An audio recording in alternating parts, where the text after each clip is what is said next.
Dans le cadre des présidentielles 2019, nous accueillons Dr Khan Hamidou Baba, candidat de la coalition Vivre Ensemble, CVE. Alors, autour de notre pays, tout change, le monde change, bascule. Notre voisin du Nord lance son premier satellite dans l'espace. Le Sénégal tire profit de ses ressources. Il va édifier l'Institut du pétrole et du gaz, cofinancé par Total et par British Petroleum. Il construit le Nouveau Dakar, l'extension des routes, des ponts, des chaussées.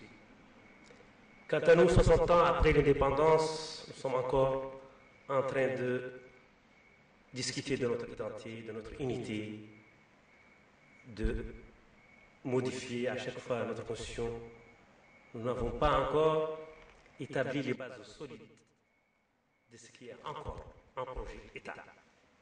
Alors c'est dans ce cadre que j'aurai le plaisir d'accueillir Dr Khan Hamidou Baba.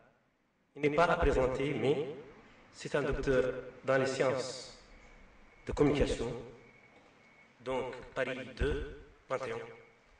Il a un DA également en sciences sociales et économiques, Paris 2 toujours. Et il a un DSS, n'est-ce pas, dans les sciences politiques, à la Sorbonne, donc Paris 1. Alors, il a été plusieurs fois député, il a été vice-président du RD, aujourd'hui, il était le président du Parti pour la refondation mauritanienne. Et aujourd'hui, il est le candidat donc de la coalition Vivre Ensemble, qui regroupe plusieurs partis, plusieurs ONG. Certains de ses détracteurs parlent même du candidat de Fouta. Alors, ma première question, est-ce que vous acceptez cette appellation? Écoutez, je pourrais dire qu'on peut être fier d'être d'ailleurs un candidat de Fouta, mais je pense que je suis le candidat de la Mauritanie, je suis le candidat pour tous les Mauritaniens. Maintenant, que certaines franges soient plus sensibles à ma candidature que d'autres, cela je pense que c'est une évidence, pour une raison également simple, c'est bien pour toutes les raisons que vous avez évoquées, qui font justement que certains feront certainement un vote affectif, certains diront même un vote ethnique. Mais cela ne frappe pas seulement que le candidat Khan Hamidou Baba, c'est valable pour tous les autres candidats également. Très bien. Alors, vous avez parlé dans votre programme,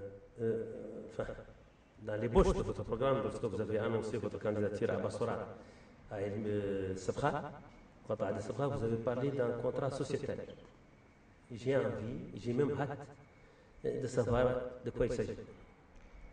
Écoutez, je pense que vous l'avez évoqué tout à l'heure. Autrement dit, vous venez de dire en introduction, tandis que d'autres pays, en fait, sont dans l'ère de la modernisation, sont en train de progresser, sont en train d'avancer, on a l'impression que la Mauritanie marche à reculons. Et c'est une réalité. Autrement dit, nous avons échoué dans le projet de construction de la Mauritanie. Puisque nous avons échoué, il nous faut reconstruire, en fait, ces pays sur des bases plus solides. Mais il faut savoir pourquoi nous avons échoué dans ce contrat également, dans ce projet de la construction de la Mauritanie. Je dirais, j'ai dit effectivement dans mon discours d'abord que les Mauritaniens, depuis notre indépendance, se sont peu parlé. Ils se sont peu parlé pour deux raisons simples, je peux dire. La première raison, c'est que dans la première partie, disons, de l'indépendance du pays, les années 1960 jusqu'en 1978, on était dans le cadre du parti unique. Et qu'en raison des idéologies, donc de la construction nationale, de l'unité nationale, eh bien, on chuchotait, on ne se parlait pas réellement. On ne parlait pas, on n'évoquait pas les vrais problèmes du pays, sauf à des occasions rares où il y a eu des explosions, tel que ce qui s'est passé en 1966, bon, et plus tard, bien sûr, en 1979. Sous les régimes militaires qui ont commencé à occuper, à dominer la scène mauritanienne depuis 1978, bien sûr, on se parle très peu. Il y a eu des mouvements clandestins, mais par la suite, la démocratie aussi a été ratée. C'est la démocratie dite de l'ère de l'ère de la Baule, à partir de 1990-91, une démocratie ratée sur fond bien sûr de violations massives des droits de l'homme, une démocratie ratée également parce que les militaires qui n'avaient pas l'aptitude à gérer le pouvoir sont venus aux affaires. Donc je pense qu'il y a beaucoup de choses à dire là-dessus. Mais mon projet, il est simple. Je dis simplement que nous sommes dans une phase historique dans laquelle il nous faut remettre les choses à plat. Il nous faut remettre les choses à plat, c'est pourquoi je parle de refondation, mais d'autres parlent de reconstruction, de rénovation, etc. Remettre les choses à plat, c'est renégocier les termes du contrat avec l'État. Parce qu'il y a des communautés qui sont opprimées, il y a des communautés noires en particulier qui sont exclues, qui sont marginalisées et qu'on n'a pas su réaliser réellement l'unité nationale. Il est quand même curieux que 60 ans après l'indépendance, on continue encore à réclamer l'unité nationale. Je pense que c'est parce qu'effectivement, elle est perdue, on n'a jamais pu effectivement l'atteindre ou la réaliser. Très bien. Mais l'unité, Dr Khan, nous y sommes. Nous sommes unis depuis la naissance de ce pays. C'est vrai qu'il y a des problèmes, il y a des injustices. Mais l'État, quand même, et le peuple surtout, est uni. Écoutez, je pense que dire que le peuple est uni, sauf à vouloir faire un euphémisme ou à vouloir faire, je dirais, de la démagogie, je pense que ce serait trop dire. Parce que l'État n'a pas su unir le peuple. Ce n'est pas le peuple qui est responsable de cela. C'est l'État ou ceux qui agissent au nom de l'État qui n'ont pas su justement réaliser l'unité nationale dans ces pays. Justement, vous avez qualifié l'État de raciste. Est-ce que vous pouvez montrer une loi? Bon, vous savez, peut-être que je ne vois pas très bien. D'ailleurs, je commence à perdre la vue un peu, la baisse. Je connais une baisse de vue. Est-ce qu'il y a une loi ou un texte qui est raciste, qui est expressément raciste? Écoutez, d'abord, je pense que quand on parle d'un État, on ne parle pas seulement que de loi. Un État, c'est avant tout des institutions. Un État, c'est des pratiques. Un État, c'est une culture. Ce sont ces trois facteurs combinés qui permettent d'apprécier quelle est la nature de l'État mauritanien. Écoutez, un État, regardez au plan institutionnel. Comment les différentes communautés sont-elles représentées au niveau institutionnel? Je parle des institutions à mandat, pour prendre des exemples très précis. Dans ces institutions à mandat, eh bien, à l'exception peut-être du Conseil constitutionnel, vous n'avez pas de négro-africain qui dirige tout simplement une institution. À l'exception du Conseil constitutionnel, et ceci est un phénomène très très récent. Mais vous pouvez prendre la haute administration, vous pouvez prendre la diplomatie, vous pouvez examiner le commandement également de l'armée. Je pense que tout ceci, ça saute aux yeux aujourd'hui qu'au fond, nous avons un État raciste parce que les institutions tournent de façon mono-ethnique pour l'essentiel. Voilà pourquoi on parle d'État raciste. Maintenant, il y a des pratiques également. Il y a des pratiques qui ont émaillé la vie politique en Mauritanie, disons toujours qui ont émaillé, disons, l'histoire de la Mauritanie, qui font justement que ce n'est pas un hasard. Ce n'est pas un hasard quand on sait également qu'il y a eu, durant par exemple les pogroms des années 80, 89, 90, 91, je pense que tout ceci n'est pas un fait du hasard. Et que cela participe évidemment de situations créées par les tenants du pouvoir d'État qui ont opprimé, c'est le mot, qui ont marginalisé et qui ont exclu finalement une grande partie de la société mauritanienne. Ce n'est pas seulement valable d'ailleurs que pour les négro-africains, c'est valable aussi pour la composante haratine, qui a déjà hérité d'une situation historique qui fait qu'elle était marginalisée. Ici, dans le cadre, bien sûr, de la société maure, d'une manière générale. Mais ça reste encore manifeste aujourd'hui. Hier, j'étais à la marche du manifeste haratine, marche qui n'avait pour objet justement que de réclamer des droits économiques, des droits culturels et des droits sociaux.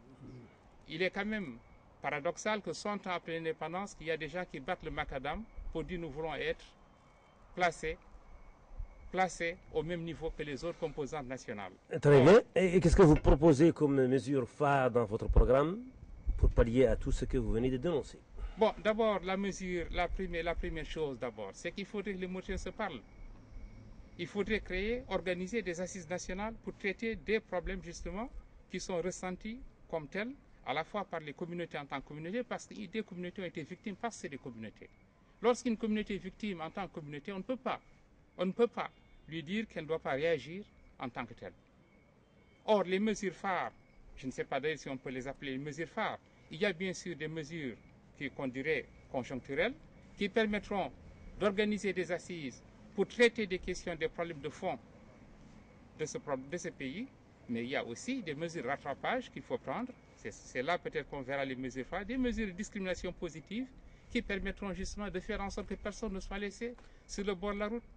Je ne dis pas encore une fois que ne sont exclus que les communautés négro-africaines noires en général. Non, il y a des exclus également dans la communauté Beydane, mais je dis que le système, d'une manière générale, le système ou l'État a une certaine orientation qui tend à devenir monoethnique. Et cela, bien sûr, n'est pas de nature, à la fois, disons, à réaliser une unité nationale, mais ce n'est même pas de nature à assurer le développement, encore moins de la paix sociale. Et je pense que les problèmes que vous avez évoqués dans votre introduction, à savoir que des pays pensent à des satellites, d'autres ont construit des monuments, etc., de nouvelles villes, ainsi de suite, et que nous sommes là en train de poser ces problèmes-là qui sont posés depuis l'indépendance du pays. Il y a quand même un problème. Très bien, mais vous avez parlé d'un système depuis l'arrivée des militaires au pouvoir, c'est-à-dire depuis 1978. Si ma mémoire ne trahit pas, vous étiez chargé de la communication du chef de l'État de l'époque. Non, je suis arrivé, disons, à la primature, puis à la présidence en 1983. 83. N'est-ce pas? Ce sont justement les années Bien. de Brest, disons. C'est vrai, mais le choix à l'époque, c'était entre travailler dans des régimes, c'est les régimes qui étaient militaires, c'est de travailler avec un régime militaire ou ne pas travailler du tout. Je ne pense pas que ce soit un reproche, mais si j'entends bien. Vous me dites que c'était les années de Braise. Moi, je pose une question. Vous me dites que c'était des années de Braise. J'entends bien que c'était des années de Braise. Mais je ne vois pas quelle est la question ou quel est le reproche qu'on pourrait faire, le fait que je sois arrivé, que j'ai fui un fonctionnaire à la primature ou à la présidence. Oui, mais les années de Braise, le terme n'est pas pour moi. Le terme il est donné par certains, justement, qui critiquent le système que vous venez de dénoncer. Non, je pense que globalement d'abord, les régimes militaires se sont caractérisés par un manque de compétences. Manque de compétences. Un manque de compétences, globalement. Oui. Et le tournant qu'on a eu en Mauritanie, c'est en 1981. Si vous vous rappelez, après l'attaque du 16 mars, on a vu des militaires qui devenaient des préfets, des gouverneurs, des directeurs généraux de société, etc. Et tout se passait comme si on pouvait dire que n'importe qui pouvait occuper n'importe quelle place. Et je pense que c'est à ce moment-là qu'on a commencé à pervertir, en fait, le fonctionnement normal d'une administration. Il n'y a donc plus, disons, de plan de carrière. Ça a été estompé avec cette perception, en tout cas, de la fonction au sein de l'État. Et je pense que ça a été préjudiciable d'une manière générale, en fait, à l'évolution du pays dans son ensemble. Bon, on pourrait également évoquer d'autres aspects qui sont apparus à partir de 1981. C'est également l'enrichissement illicite qui a commencé évidemment durant ces années. Parce que quoi qu'on dise, sous le régime civil de Mokhtar Dada, il y avait une certaine moralité en matière de gouvernance, en matière de gestion des ressources du pays, quoi qu'on dise. Et que le tournant, c'est à partir de 1981. Une certaine presse a parlé d'un petit incident protocolaire avec un autre candidat, en l'occurrence Biram. Est-ce que vous pouvez nous dire de quoi il s'agit en fait? J'ai lu ça quelque part dans la presse, je ne sais pas. Écoutez, je pense que la presse a toujours tendance également à déformer la réalité. Moi, je suis un responsable. Je suis arrivé moi-même à ce meeting, je pense, après l'incident. Donc, je n'ai eu d'informations qu'à partir de mes services, de ceux qui étaient chargés de l'organisation du meeting. Pourquoi je vous questionne? De quoi il s'agit? Eh bien, d'après les informations que j'ai eues, le candidat Biram ou le président Biram est venu à l'invitation de la coalition Vivre Ensemble. Oui. Il y a eu un malentendu entre les forces de sécurité, disons, pas les forces de sécurité, entre sa garde rapprochée et le service d'ordre du meeting. Il y a eu un malentendu entre eux. Est-ce qu'il y avait trop de personnes autour de Biram et le service d'ordre craignait évidemment qu'il y ait donc un certain désordre et a souhaité, en tout cas n'a pas voulu, n'a pas accepté justement que tous les gardes du corps puissent monter à la tribune. Bon, c'est ce qui m'a été rapporté et probablement Biram en a été plus ou moins offusqué et puis il est reparti. Bon, c'est un incident que nous regrettons, mais je pense que c'est un phénomène qui est passager et que c'est derrière nous. Très bien. Alors, docteur Khan, vous avez l'air d'être serein, tranquille, paisible, alors que vous n'avez pas encore déposé votre dossier. Alors, dites-moi, est-ce que vous n'avez pas de crainte Vous allez le déposer comment en 2009? Pardon? Vous allez pouvoir boucler votre dossier comme ce fut le cas en 2009? Bien, écoutez, je pense que je finirai par le boucler, mais la tâche est assez ardue parce que je pense que c'est la question des parrainages qui apparaît en filigrane. Oui. La question des parrainages qui devrait être assez simple parce que le parrainage il est individuel et il est républicain. On ne parraine pas un candidat parce qu'on le soutient. On ne parraine pas un candidat parce qu'on partage également ses idées. Non. On parraine un candidat parce qu'une élection présidentielle, c'est important et on veut consolider la démocratie. Et on pense qu'un tel candidat occupe un certain espace et a également une certaine place sur l'échiquier également national. Ce dont nous pensons. Maintenant, on rencontre des difficultés parce qu'il y a une certaine tutelle sur les conseillers et les maires. Nous espérons en tout cas pouvoir dépasser ce problème et pouvoir déposer le dossier, mais nous regrettons la situation actuelle, y compris d'ailleurs de certaines administrations qui ne veulent pas signer, également même quand on obtient difficilement en fait l'accord pour un parrainage. Mais nous pensons que ce problème sera également réglé. Très bien. Alors, dites-moi, votre programme s'articule d'un certain nombre de points clés. Et vous avez été soutenu par presque, je crois, 12 partis. C'est ça? Mettons 8. Mettons 8. Plus des organisations de la avec société. des ONG, il y a des personnalités aussi indépendantes qui soutiennent. Donc, tout ce monde-là s'est mis d'accord sur un certain nombre de points. Oui. Moi, je veux que vous m'en évoquiez 3 au moins. Bien sûr. 3 points clés. Bien sûr. Les questions clés qui fondent justement le programme de Vivre Ensemble, c'est tous les aspects qui touchent à l'unité nationale. L'unité nationale, absolument. L'unité nationale, c'est très vaste. Il y a une dimension politique, il y a une dimension économique, il y a une dimension culturelle, il y a une dimension sociale, etc. Alors sur la dimension politique, l'unité nationale, c'est le problème d'abord de la cohabitation entre les différentes communautés de ce pays. Parce que vous le dites vous-même que nous sommes en train de piétiner. On a eu le sentiment que nous avons reculé. On n'a pas avancé sur la question de la cohabitation. En d'autres termes, comment faire en sorte que les communautés puissent partager les ressources d'un même État dans le respect de leurs identités également, dans le respect de leurs différences. Voilà la problématique qui est posée. Le deuxième aspect également de l'unité nationale, c'est le partage donc du pouvoir, bien sûr. J'ai dit tout à l'heure que quand on regarde seulement les institutions à mandat, vous n'avez pas, les autres communautés sont très faiblement, très peu représentées, sont marginalisées par rapport aux principales institutions de l'État. Il y avait même une tradition dans laquelle le Sénat, par exemple, l'institution sénatoriale était généralement, c'est un accord non écrit, mais le Sénat était destiné en fait à la composante négro-africaine. Aujourd'hui, le Sénat n'existant plus, il n'y a pas eu d'intelligence politique pour véritablement trouver un substitut à cela, alors que même du temps où le Sénat faisait partie des institutions qui étaient destinées à une communauté, c'était nettement insuffisant en termes en tout cas de partage du pouvoir. Bien, il y a le problème du partage des ressources. Regardez qu'on regarde le secteur bancaire aujourd'hui, qu'on regarde le secteur industriel au sens large également. Quelle est la proportion des autres composantes dans ce secteur-là?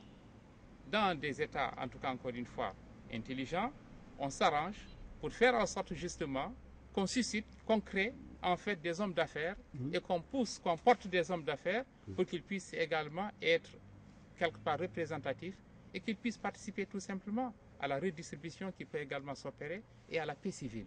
Alors, faisons de la fiction. Écoutez-moi, je n'ai pas fini. Je n'ai pas fini. Parce que vous me posez des questions, je vais répondre. Après, je pose une petite question et après on revient voir le... D'accord.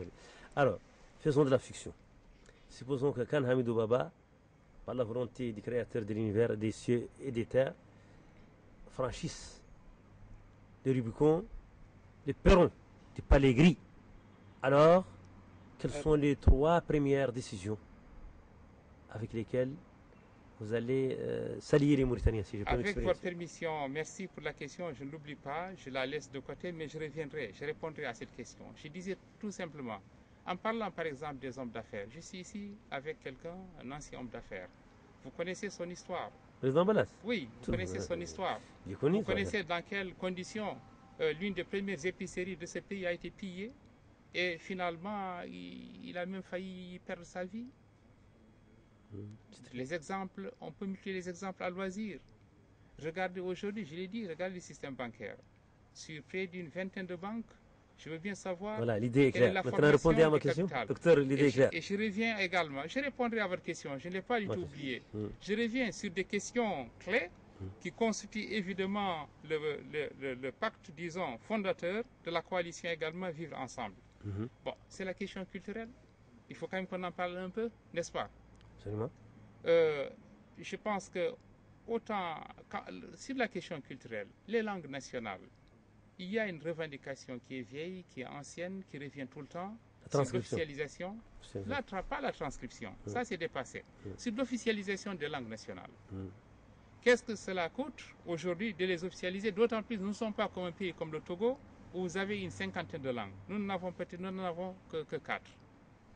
Or, ce n'est que juste. Or, il n'y a pas de développement, on le sait également, parce que toutes les recherches, toutes les études qui ont été menées par l'UNESCO tendent à prouver que l'enfant qui est instruit dans sa langue est beaucoup plus performant que quand il est instruit dans une langue étrangère. Je ne récuse pas les langues étrangères, encore une fois, mais je dis simplement que nous devons trouver une forme qui nous permettra d'officialiser la langue. Une langue, lorsqu'elle n'est pas enseignée, lorsqu'elle n'est pas utilisée dans l'administration, lorsqu'elle n'est pas utilisée par les médias, lorsqu'elle n'est pas utilisée dans le cadre de la recherche, elle finit par mourir. Ouais. Et toutes les 5 secondes, j'ajoute qu'une langue meurt dans le monde. Très bien. Et vous répondez à ma question. Maintenant, je réponds à votre question. Vous me dites, si je suis élu, en gros, quelles sont les mesures phares ou qu'est-ce que je ferai? C'est bien ça la question. En tout cas, les 3 mesures principales que vous allez prendre d'ici tout. Je vous l'ai dit, la première mesure, je vous dis, je vais organiser en 3 mois des assises nationales. Des assises nationales. Des assises nationales. Oui. Ces assises nationales vont porter justement sur les questions essentielles. Autrement dit, on va rechercher des consensus forts sur un certain nombre de sujets. Ces sujets sont lesquels? C'est l'éducation, par exemple. Moi, je me désole de voir nos enfants qui se tournent le dos. L'école doit être unifiée, mais sur quelle base? Mais elle doit être unifiée en tenant compte, bien sûr, de tous nos héritages. Nous devons être fiers de tous nos héritages. Voilà pourquoi je dis que l'éducation est un élément fondamental de ces assises nationales. Deuxième élément également, j'ai parlé du partage du pouvoir. Le partage du pouvoir, eh bien, c'est quoi? Eh bien, il s'agira demain de déterminer, puisque dans toutes les communautés, il y a quand même des gens il y a des compétences partout. Puisqu'il y a des compétences partout, eh bien, ayons l'intelligence de pouvoir distribuer ces compétences en toutes les communautés, en termes d'affichage, en termes d'image, parce que c'est important. Nous sommes à ce stade de développement où les groupes primaires sont très importants et ils doivent se retrouver à travers, en tout cas, ce qu'on appelle les institutions, les principales institutions étatiques. Donc, le partage du pouvoir. Par exemple, je vais créer un ministère de la solidarité nationale. Si vous me posez la question, ce ministère de la solidarité nationale, c'est lui qui va s'occuper à la fois, bien sûr, des mesures concrètes qui seront issues des assises en termes d'unité nationale. Et ce ministère va aussi gérer un autre aspect qui, de mon point de vue, est très important, c'est la zakat. Je considère que dans un pays qui se dit musulman islamique, la zakat... Vous allez collecter la zakat? Absolument, en tant que... L'État va collecter? Oui, l'État va collecter la zakat. Et l'État va redistribuer la zakat. Ça ne doit pas dépendre du bon vouloir de X, Y ou Z. Non, il appartient à l'État de collecter la zakat, de la redistribuer. Ce fut le cas de Beit al-Muslimin. Oui, bon, et de la sorte, justement, nous pourrons renforcer l'unité nationale. Non pas seulement en termes d'ailleurs de communauté, mais de régions aussi. Il y a des régions qui sont plus pauvres, qui n'ont pas les mêmes dotations que les autres, etc. Et comment vous allez solder le passif humanitaire et puis le problème de l'esclavage? Mais bien sûr, ça fait partie des problèmes, des questions clés qui seront également discutées à l'occasion de ces assises. Alors, il y a des mesures rapides que l'on peut prendre. C'est le retour de ce qu'on appelle les déportés. Ça, c'est des mesures qui n'ont pas à attendre. Eh bien, ils sont au Sénégal, ils sont au Mali. Pour autant que quelqu'un est mauritanien, prouve sa mauritanité, il doit rentrer dans son pays et recouvrer tous ses droits. C'est aussi simple que cela. Recouvrer ses droits pour, par exemple, les paysans, pour le paysan, eh bien, c'est récupérer ses terres. La terre au premier possédant, celui qui possédait, qui a été dépossédé de ses terres. Autant l'État a le droit de prendre une loi, mais autant l'État a le devoir de respecter ses propres lois.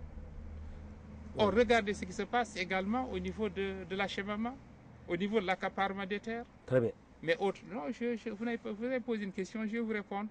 Permettez-moi de répondre à vos questions. Allez-y. Mais vous avez dit l'essentiel, comme ça on peut passer à une autre question. Oui, mais je n'ai rien dit sur le passif humanitaire. Vous avez posé comment je vais régler le passif humanitaire. Je veux bien en dire un mot. J'ai utilisé le terme soldé parce qu'il a été réglé en partie par l'État mauritanien. Écoutez, je ne me satisfais pas de ce qui a été fait. C'est pourquoi j'ai utilisé le terme en partie. Bon, alors en partie, oui.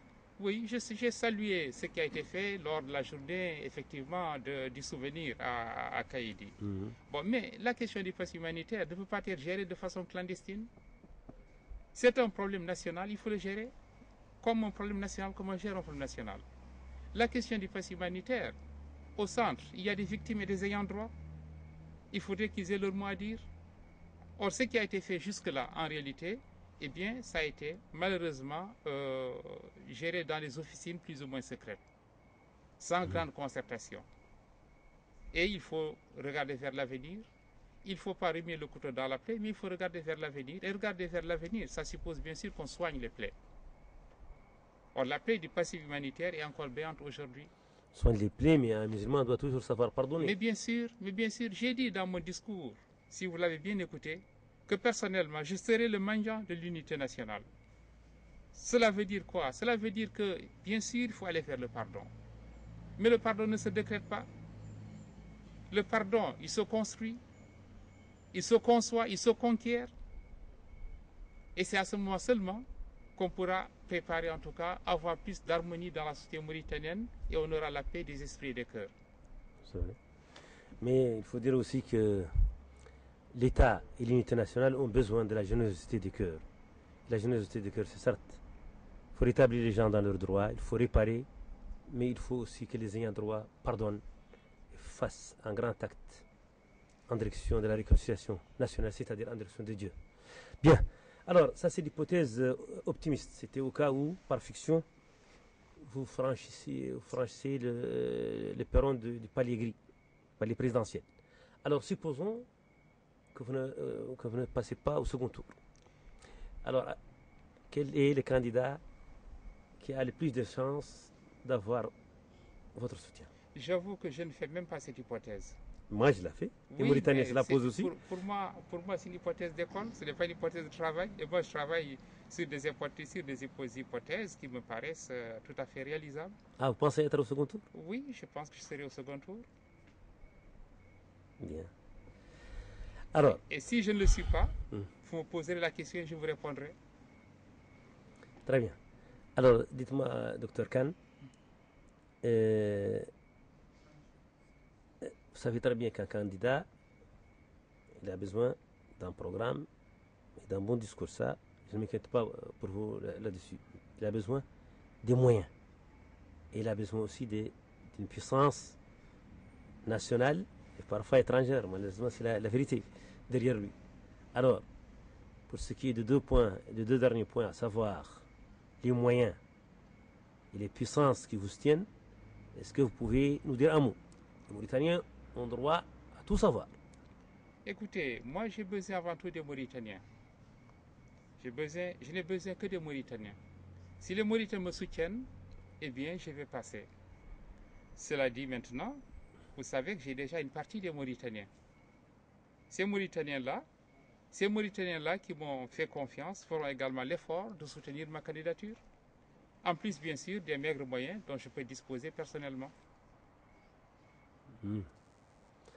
Bien.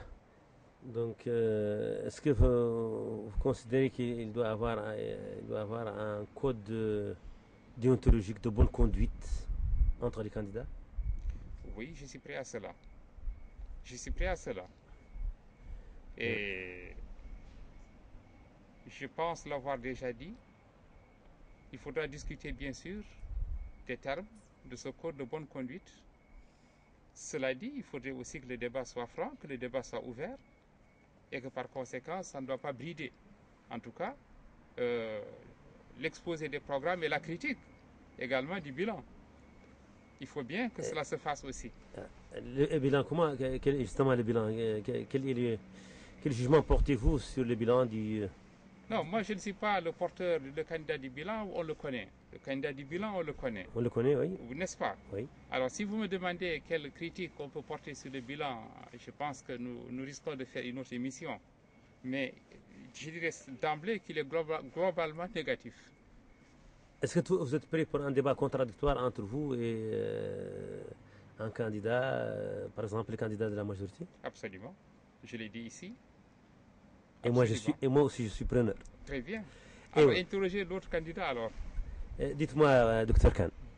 Donc, vous avez dit que vous êtes confiant parce que vous avez refusé d'imaginer même que vous ne passerez pas au second tour. Alors, est-ce que d'abord vous avez confiance dans la commission électorale qui va surveiller, c'est l'instrument qui va surveiller les élections? Est-ce que vous avez confiance ou, comme vos autres collègues de l'opposition, vous n'avez pas confiance dans cette signe?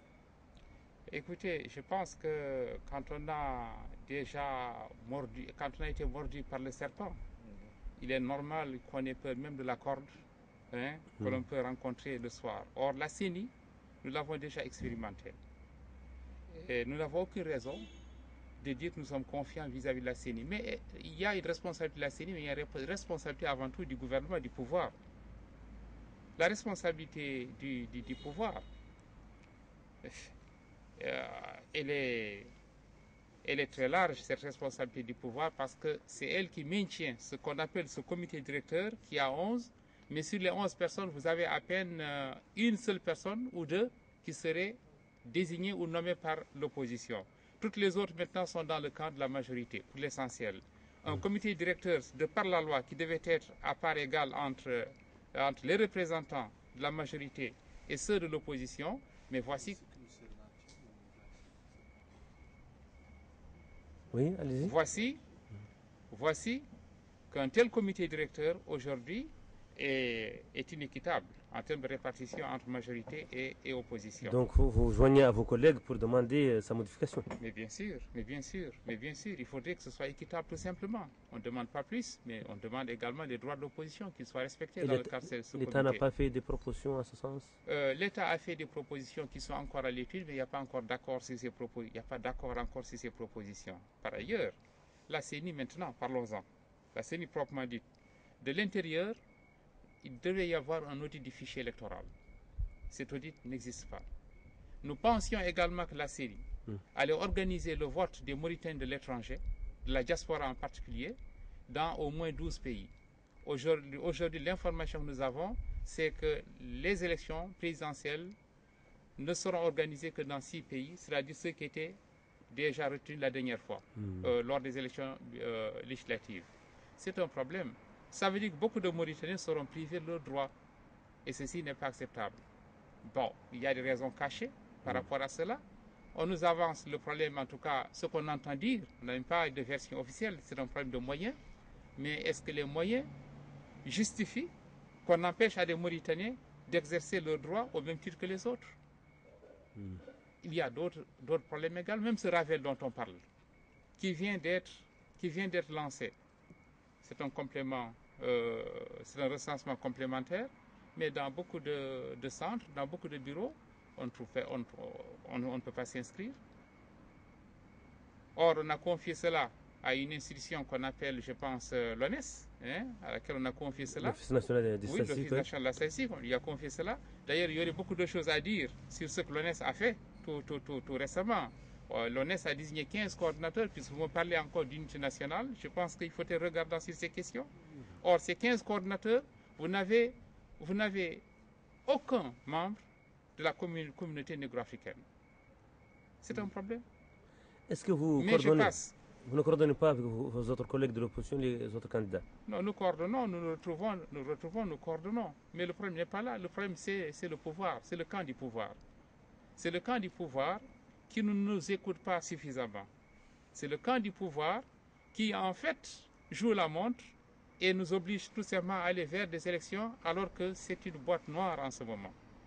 l'informatique au niveau de la CENI, nous avons beaucoup de raisons de douter de sa fiabilité.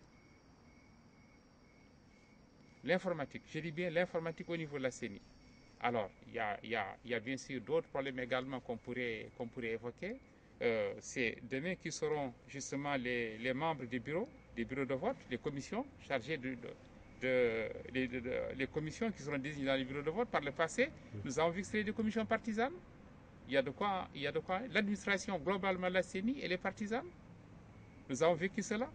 Donc, autant de problèmes qui font justement que nous avons beaucoup de raisons de douter de la CENI. Très bien.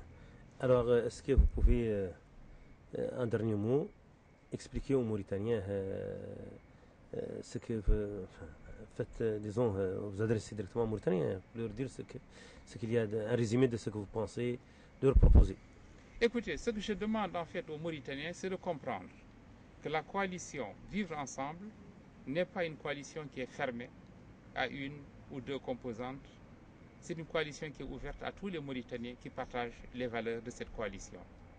Je pense que ce que nous disons aux Mauritaniens, c'est qu'aujourd'hui, la question de l'unité nationale est devenue une question centrale qui conditionne la paix, le développement et la sécurité de ces pays. Ce que nous voulons dire également aux Mauritaniens, c'est que nous sommes attachés à l'ancrage de la démocratie dans ces pays. Nous sommes prêts à jouer le jeu, mais nous voulons nous entendre sur la définition des règles du jeu démocratique et que le meilleur gagne. Ce que nous pouvons dire enfin aux Mauritaniens, c'est d'aller s'inscrire massivement sur liste électorale maintenant. Massivement, je dis bien, parce qu'il y a beaucoup de gens qui ont du mal à avoir accès à l'inscription de liste électorale parce que d'abord on leur a privé également leur état civil. Et qu'il y a une commission qui avait été désignée, qui circulait, on a l'impression qu'elle se promenait plutôt dans la vallée en particulier, mais on n'a rien vu de concret. On est encore à la case de départ. Et que la question de l'état civil devrait être gérée par des officiers d'état civil. Et moi, dans mon programme d'ailleurs, je disais qu'il faut rétablir le maire dans sa fonction d'état civil, plutôt que de laisser ça entre des techniciens, mais qui sont très, très politisés finalement et très orientés. Enfin, ce que nous disons encore une fois aux Mauritaniens, c'est que la coalition est ouverte, encore une fois, à tous les Mauritaniens, et qu'ils sont les bienvenus dans cette coalition. Que ce n'est pas un problème de Khan Hamidou Baba, ni de Cham Samba, ni de Bamoud Bokar, etc. Non, c'est un problème tout simplement de justice dans ce pays, c'est un problème d'équité dans ce pays que poursuit la coalition Vivre Ensemble et d'enracinement de la démocratie dans notre pays. Ce sont ces valeurs-là, c'est autour de ces valeurs que nous sommes retrouvés et c'est autour de ces valeurs que nous invitons également l'ensemble des Mauritaniens et pris en tout cas qui sont de bonne foi. Je vous remercie.